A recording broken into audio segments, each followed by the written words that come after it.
ఫిబ్రవరి 1, 2026 ఆ రోజు ఒక భయంకరమైన సంఘటన జరిగింది. 84 ఏళ్ల నాన్సీ గుత్రీ, ఈమె ఒక ప్రముఖ జర్నలిస్టు తల్లి. ఉన్నట్టుండి తన ఇంట్లోనుంచే మాయమయ్యారు.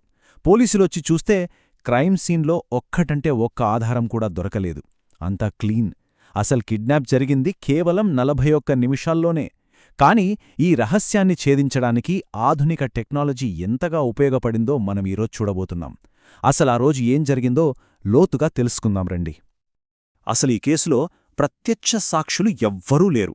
మరి ఎలా ఛేదించారు అనుకుంటున్నారా? అక్కడే ఉంది అసలు ట్విస్ట్. ఒకే ఒక్క సాక్షి ఉంది. అది మనిషి కాదు, ఆమె గుండెలో అమర్చిన పేస్ మేకర్. నమ్మలేకపోతున్నారా? అవును, ఈ విచిత్రమైన సాక్ష్యం ఈ మొత్తం దర్యాప్తునే ఎలా మరుపు తిప్పిందో ఇప్పుడు చూద్దాం. సరే, ముందుగా మనం అసలు కథలోకి వెళ్దాం. ఈ అపహరణకు గురైన నాన్సీ గుత్రీ ఎవరు?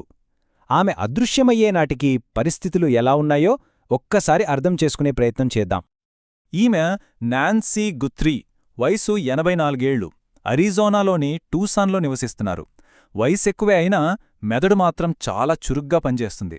అంటే మతిమరుపులాంటి సమస్యలేవీ లేవన్నమాట. కానీ శారీరకంగా మాత్రం కొంచెం బలహీనం. నడవడానికి కూడా ఇబ్బంది పడేవారు. దానికి తోడు గుండెలో పేస్మేకర్ ఉంది. ఇంకా చెప్పాలంటే హై బ్లడ్ ప్రెషర్ కోసం రోజూ మందులు వాడాలి. అవి లేకపోతే ప్రాణాలకే ప్రమాదం. ఇప్పుడు ఈ వివరాలు ఎందుకు చెప్తున్నానంటే ఆమెంతట ఆమె ఇంటి నుంచి బయటకు వెళ్లే అవకాశమే లేదు. దీన్ని బట్టి మనకొకటి క్లియర్గా అర్థమవుతోంది, ఇది ఖచ్చితంగా కిడ్నాప్. అయితే ఆ కిడ్నాప్ జరగడానికి ముందు రోజు రాత్రంతా చాలా ప్రశాంతంగా మామూలుగానే గడిచింది. సాయంత్రం 5:30 గంటల ప్రాంతంలో తన కూతురు యానీ ఇంట్లో డిన్నర్ చేశారు. రాత్రి 9:48కి వాళ్ళల్లుడు తీసుకొచ్చి ఇంట్లో దింపారు. సరిగ్గా 2 నిమిషాలకి, అంటే 9:50కి గ్యారేజ్ డోర్ కూడా లాక్ అయిందని రికార్డ్స్ చూపిస్తున్నాయి. అంటే ఇల్లు సేఫు, అంతా ప్రశాంతం. కానీ ఆ ప్రశాంతత ఎంతోసేపు నిలవలేదు. డిజిటల్ ఆధారాల ద్వారా దర్యాప్తు అధికారులు ఒక కీలకమైన 41 నిమిషాల సమయాన్ని గుర్తించారు. సరిగ్గా ఆ సమయంలోనే ఈ దారుణమైన నేరం జరిగింది. ఇప్పుడు ఆ టైంలైన్ను వివరంగా పరిశీలిద్దాం. తెల్లవారుజామున 1:47 గంటలకు కిడ్నాపర్ మొదటి అడుగు వేశాడు. అదేంటంటే ఇంటి ముందున్న సెక్యూరిటీ కెమెరాను కావాలనే డిస్కనెక్ట్ చేశాడు. ఇక్కడే అసలు కథ మొదలైంది.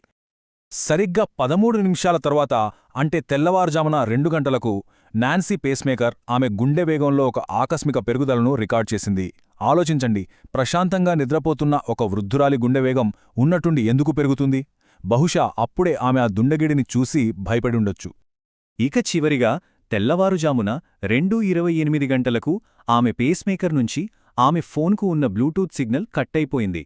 దీని అర్థం చాలా సింపుల్, ఆమెను భౌతికంగా ఇంటి బయటకు తీసుకువెళ్లారు. అందుకే ఫోన్తో పేస్మేకర్ కనెక్షన్ పోయింది. ఆ క్షణంతో కిడ్నాప్ పూర్తయింది. సరే, ఈ 41 నిమిషాల టైంలైన్ను ఒక్కసారి కలిపి చూద్దాం. 1:47కి కెమెరా డిస్కనెక్ట్ అయింది. 2కి గుండె వేగం పెరిగింది. మధ్యలో ఆశ్చర్యకరంగా 2:12కి డిస్కనెక్ట్ అయిన కెమెరాలో ఒక ఘోస్ట్ మోషన్ ఈవెంట్ రికార్డయింది. అంటే కెమెరా ఆఫ్లో ఉన్న ఒక చిన్న కదలిక నమోదయిందన్నమాట. చివరగా 2:28కి బ్లూటూత్ సిగ్నల్ పోయింది. చూసారా, ఈ డిజిటల్ ముక్కలన్నిటినీ కలిపితేనే అసలు కథ బయటపడింది. ఇప్పుడు ఈ దర్యాప్తులో అత్యంత ఆసక్తికరమైన అంశానికి వద్దాం. కోల్పోయిందనుకున్న డేటాను తిరిగి ఎలా సంపాదించారు? డిజిటల్ ప్రపంచంలో మిగిలిపోయిన దెయ్యాల్లాంటి ఆధారాలు ఈ కేసుకు ఎలా కీలక మలుపునిచ్చాయో చూద్దాం. ఇక్కడ మనందరికీ ఒక ప్రశ్నొస్తుంది. అసలు సేవ్ చేయని వీడియోను తిరిగి పొందడం ఎలా సాధ్యం?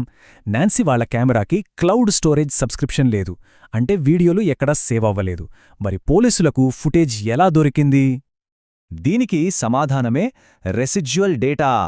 వినడానికి కొంచెం టెక్నికల్గా ఉన్నా చాలా సింపుల్. మనం కంప్యూటర్లో ఒక ఫైల్ డిలీట్ చేసినా అది పూర్తిగా మాయమైపోదు. దాని చిన్న చిన్న ముక్కలు సర్వర్లలో అలానే ఉండిపోతాయి. FBI, గూగుల్ ఇంజనీర్లతో కలిసి ఒక రకమైన డిజిటల్ పురావస్తు తవ్వకం లాంటిది చేసి ఆ చిన్న ముక్కలన్నింటినీ మళ్లీ అతికించి డిలీట్ అయిన వీడియోను తిరిగి సంపాదించారు. అద్భుతం కదూ? ఆ విధంగా తిరిగి పొందిన ఫుటేజ్లో ముసుగు వేసుకున్న ఒక వ్యక్తి తలుపు దగ్గరకు వచ్చి గ్లౌజ్ ఉన్న చేత్తో కెమెరా లెన్స్ను కప్పడం కనిపించింది. ఇంకో క్లిప్లో అయితే అదే వ్యక్తి నోటిలో ఫ్లాష్ లైట్ పెట్టుకుని పొదలతో లెన్స్ను మరింతగా కప్పే ప్రయత్నం చేశాడు. దీన్ని బట్టి కిడ్నాపర్ స్కీ మాస్క్, గ్లౌజ్, ఒక బ్యాక్ ప్యాక్ వేసుకున్నాడని, అంతేకాదు అతని నడుము దగ్గర ఒక తుపాకీ కూడా ఉందని స్పష్టంగా తెలిసింది. ఇది దర్యాప్తులో ఒక పెద్ద బ్రేక్ త్రో. కిడ్నాపర్కు సంబంధించిన మొదటి విజువల్ ఆధారమైతే దొరికింది. కాని అతని ఉద్దేశ్యమేంటి? ఇక్కడే కథనం డబ్బు డిమాండ్ వైపు మళ్లుతుంది. కిడ్నాపర్లు చేసిన సంక్లిష్టమైన ర్యాన్సమ్ డిమాండ్లను ఇప్పుడు చూద్దాం. కిడ్నాపర్లు డిమాండ్ చేసిన మొత్తం ఎంతో తెలుసా? $6 మిలియన్, అంటే సుమారు 50 కోట్లు. ఈ భారీ మొత్తం ఈ కిడ్నాప్ ఎంత పక్కాగా ప్లాన్ చేశారో తెలియజేస్తుంది. ఈ డబ్బును కూడా బిట్కాయిన్ రూపంలోనే చెల్లించాలని డిమాండ్ చేశారు. ఇక్కడే కథలో ఒక ఊహించని ట్విస్టొచ్చింది. దర్యాప్తులో 1 కాదు 2 ర్యాన్సమ్ నోట్లు బయటపడ్డాయి. మొదటి నోట్లో $6 మిలియన్ డిమాండ్ చేశారు. కాని రెండవ నోటు పంపిందెవరో ఇన్ఫర్మేషన్ సెల్లర్. అతను కేవలం ఒక బిట్కాయిన్ ఇస్తే కిడ్నాపర్ పేరు చెబుతానన్నాడు. దీన్ని బట్టి కిడ్నాపర్ల గ్యాంగ్లోనే ఏదో గొడవ జరిగి ఒకరు విడిపోయి ఉంటారని పోలీసులు అనుమానించారు. ఈ గందరగోళ పరిస్థితుల్లో నాన్సీ కూతురు సవన్నా గుత్రీ ఒక పబ్లిక్ వీడియో ద్వారా కిడ్నాపర్లతో మాట్లాడేందుకు ప్రయత్నించారు. మాకు మీ సందేశం అందింది. ఆమె మాకు చాలా ముఖ్యం.